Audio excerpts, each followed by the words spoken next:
Oh no, here we go again with the Clippers. I mean, here we go again.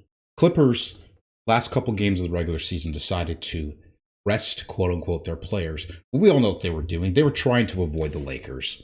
They were trying to avoid the Lakers in the first round. And they essentially tanked so they can get the Mavs. This is the matchup they wanted. And at home, they give up game one to the Mavericks. Remember, last year in the bubble, Mavericks, for the most part, outplayed the Clippers for long stretches of that series.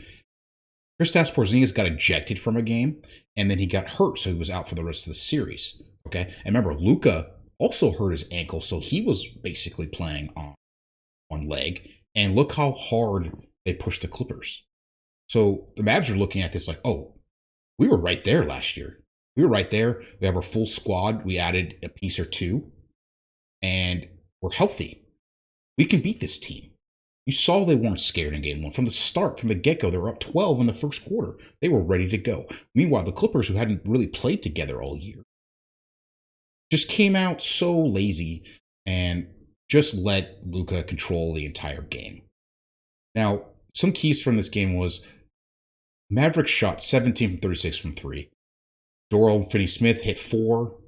Tim Hardaway Jr. hit 5. Luka hit 5. So they shot the lights out from the three-point line, and that's typically the formula you have when you want to upset a team. Is you got to outshoot the other team in the three-point line. They call that the great equalizer. But this felt a little bit different because the way Luka was able to play through the first 3 quarters, he had 30 points, and he was just getting everything that he wanted. Everything that he wanted. He kept forcing those mismatches with Zubac and just gotten a nice rhythm. And even though Paul George on, they switched way too easily. Now you got to give some credit to how Luka plays. He's so patient. He probes. He controls the game.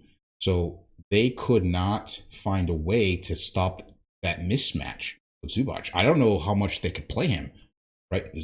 Ibaka was supposed to be the one to help solve this problem, but we rarely saw Ibaka out there. Now, granted, he was coming off the back injury, so who knows how much he has in the tank and how healthy he is. But the Clippers might just have to play small this whole series because that just did not work out with Zubac out there. Even though he did some things offensively, he was getting killed defensively, just absolutely killed by Luka. And you know what? Luka ended up with a triple-double in that game, and it was hard to stop him once he got going. So even when they switched Paul George on him more, or they played Batum or Rondo or even Beverly on him more, it was too late. He was already had got it going. First half, Paul George, atrocious. And you could just hear Twitter going up with the pandemic peace signs again. Here we go again. Here we go again. Now, Leonard was pretty good in the first half, 5 of 10, 17 points. Paul George was 1 of 7, but he did get to the line 5 times. Now, that's a good sign for the Clippers. He was still being aggressive. So he still ended up with 8 points in the first half. And then in the fourth, he actually had 10 points, 4 of 7 from the field. So Paul George, was able to turn on a little bit. Leonard in the fourth was only 1 for 4 and was a -9. You cannot have your best player not play big in the biggest moments like that. You can't have it. Okay? And in the fourth, they took the lead with like 6:08 left. Clippers took the lead with 6:08. Even with all that shooting and all the momentum, felt like the Mavs were controlling the game. Clippers had the lead in the fourth with 6:08 left. Okay. What did they do after that 6:08 mark? They went 2 of 12, 3 of 8 from the free throw line. And basically were -13. It was all Mavs after that. And it wasn't even Luka. It was the role guys. And that is one of the keys with the Mavs now is that they had those extra guys get baskets for them. I mean, Tim Hardaway Jr. hit some huge baskets. A 3 right in Kawhi's eye, had the layup. Jalen Brunson contributed. Dorian Finney-Smith. Okay, you're not going to really expect him to hit, 4 threes like that always. But just timely shooting. Just very, very timely shooting. Now, one interesting note down the stretches, you didn't see Kawhi on Luka. They opted to go with Rondo and then double him a lot, which he is a high IQ player. Doncic has seen this before, okay? So he knows what to do, and the Mavs know what to do with that. Kawhi Leonard, you are supposed to be the best two-way player in the game, right? Right? That's what people are saying. Why are you not on Luka? Play him straight up. Play small. If you have to switch, right? Maybe you play Batum at the 5, or they had Marcus Morris out there. And if you have to switch, then in situations, and you do it, right?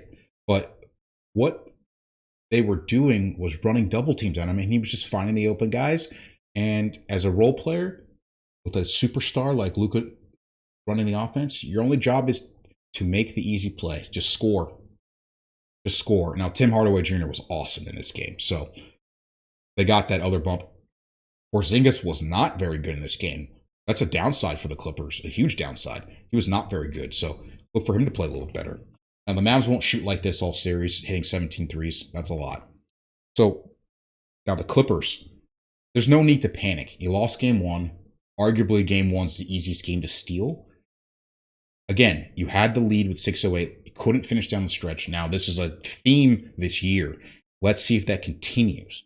Okay, but they just got to clean up the rotations. They got to be more aggressive on Luka early so he doesn't get going, and just take care of business down the stretch. Okay, Kawhi Leonard, it's your time. Halfway through the fourth quarter, that is your time. Pressure is on the Clippers, especially if they lose game 2. Kawhi Leonard has a player option next year. They go out in this first round. You think he's going to return to the Clippers? I don't think so. Clippers, come back in game 2 and get this win and make this a series.